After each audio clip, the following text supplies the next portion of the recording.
I think there's a fear of stigma. I think there's a fear of racial bias. I think there's the fear of mental health itself.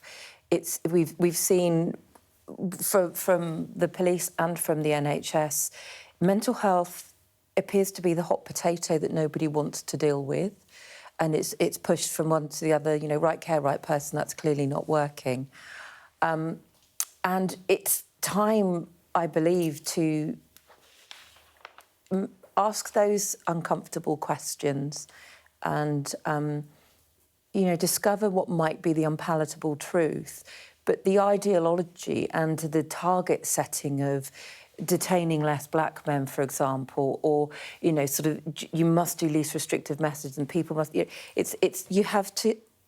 The right care has to be given when it's needed, and there has to be a recognition... care for that person, but also for public safety. Well, there is. I think there has to be a recognition that there are some people who are mentally unwell that actually pose an enormous risk to others as well as to themselves. And there seems to be a fear of recognition of that. What I believe is happening that makes me so fearful at the moment is that tragedies like ours and Henry Novak, his case, or the Southport girls and that awful attack, is that the tragedy is being used as an agenda by those who don't seek the truth and seek to identify and make things better. It's used as an opportunity to hate and to incite violence and racism. So I think the fear of stigma is actually what's creating the stigma, and which is why we've called on the government to meet with us now, because they have an opportunity to address it and get on top of it and ahead of it, rather than being fearful. Hearing from Callaghan's family during the inquiry, they said they were let down by mental health service in the system, a system so broken they couldn't operate with it, and it let them down. As we said, we heard from his brother and mother during the course of the inquiry. Do you have some sympathy for the Callaghan family? I think that families are being let down by a fractured mental health system. But to be a supportive family, you do have to be engaged and be close to your... Absolutely right. ...to your child or to your loved one. And for whatever reasons, there's, you know, some of the history has started to come out with the Callaghan family, but it was, you know, they didn't have very much contact with him, but they clearly did. They clearly did at some point try to make inroads and with the various teams that were attempting to care for him. But I do maintain you need to see your son more than twice in 2 years. But I do believe that part of the problem in this country, talking on a wider level, is that families are not respected or engaged with enough. And we've heard GDPR and confidentiality, patient confidentiality Something that wasn't afforded to your children or Ian Coates in death. But I think that I asked Sandra this one day at the inquiry when it was coming forward, well, we can't do that because there's GDPR, why couldn't you say...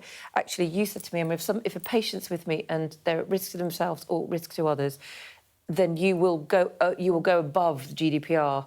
Well, it's your duty. Law and your duty is to report care and safety is first. To care for themselves and someone else, and so that just wasn't followed. Yeah, it feels like it's an excuse to hide behind, and it's really, really not. Which you've heard a lot over the last few months. You had to fight for this inquiry. You weren't going to get one. No. And as families, you fought tooth and nail to get it. You weren't meant to know any of this, of what's been uncovered. The public weren't meant to know any of this. If you hadn't have fought for this, nobody would have known the sheer scale, the systemic failures that are within mental health services, the police, and arguably the criminal justice system as well. Sandra, how does it make you feel to have got to this? You know, I wonder if it is a level of achievement, but, you know, given that you had to fight for this and it was going to be covered up without you. So many families have been in touch and said that when we heard news like you have, we just retracted back and just couldn't do anything for months and months and months. And it's the strength and support of the families in our country that has actually kept us both going, I'd say, for our families.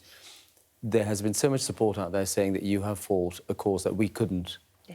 And, you know, the one thing I feel absolute resolve for is that what happened with us cannot happen to anyone else. It is the most hurtful thing you ever go... You know, I can't even put into words the amount of pain you carry with you. And the thing is, it is an infliction of it's an infliction of a whole life sentence on us of pain. And it's just impossible. There's such a vacuum in our lives. No one else can go through what we have. You could grace And the it's love of the your support. life. Absolutely. Thank you for remembering that. It really struck me because I think that was a perfect sentence to encapsulate what you as a family are going through. Absolutely right. And I think it's the support from other families as well who are actually, by the sidelines telling us to go and get what we deserve in terms of justice, in terms of accountability. Yeah. And they're right behind us, and that really keeps us going. Will you continue to treat this as a miscarriage of justice? Is that next for you, Emma? Because I know you want to meet with the Prime Minister. You've said that publicly today. You were calling for that meeting. Not just him. Sorry? Not just him. Not just him. Everyone that can make a difference. The relevant members of the Cabinet. What is the next moving point for this? How do you get to the point where this is called a miscarriage of justice? Well, I firmly believe it is a miscarriage of justice, and I believe that what's been uncovered during this inquiry already, and there possibly could be more to come, proves every fear that we had with regards to the investigation, the prosecution and the disposal of him. And so what we have to do is now gather with our legal team, and we have to meet with the relevant... you need to go to the top because you need to speak to the decision makers. If the law's not there now, then we need to make it the law there now.